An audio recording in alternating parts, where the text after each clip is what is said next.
Naaresto ang 3 sospek sa magkakahiwalay na buy-bust operation sa Binangonan, Rizal, kung saan narecover ang illegal na droga at iba pang ebidensya laban sa mga sangkot.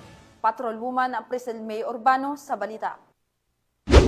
Matagumpay na naaresto ng mga operatiba ng Binangonan Municipal Police Station ang 3 katao kabilang ang 2 high-value individuals at isang street-level individual sa magkahiwalay na operasyon laban sa iligal na droga. Unang isinagawa ang operasyon sa Barangay Darangan kung saan nadakip sina alias Kim at alias Mala, kapwa 24 taong gulang at kabilang sa listahan ng high-value individual. Ayon sa ulat ng pulisya, nakumpiska mula sa mga sospek ang isang sachet ng hinihinalang shabu na ibinenta sa isang pusher buyer kapalit ng 500 peso mark money.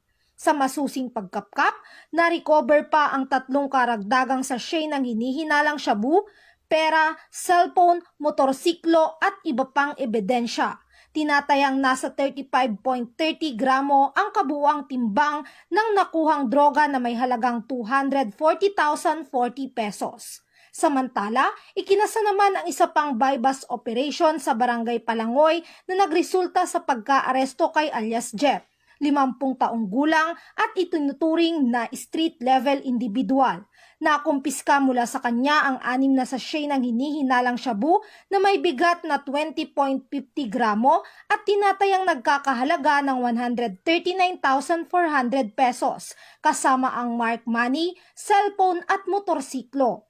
Nakahanda na ang pagsasampa ng kasong paglabag sa Republic Act 9165 o Comprehensive Dangerous Drugs Act of 2002 laban sa 3 naarestong individual.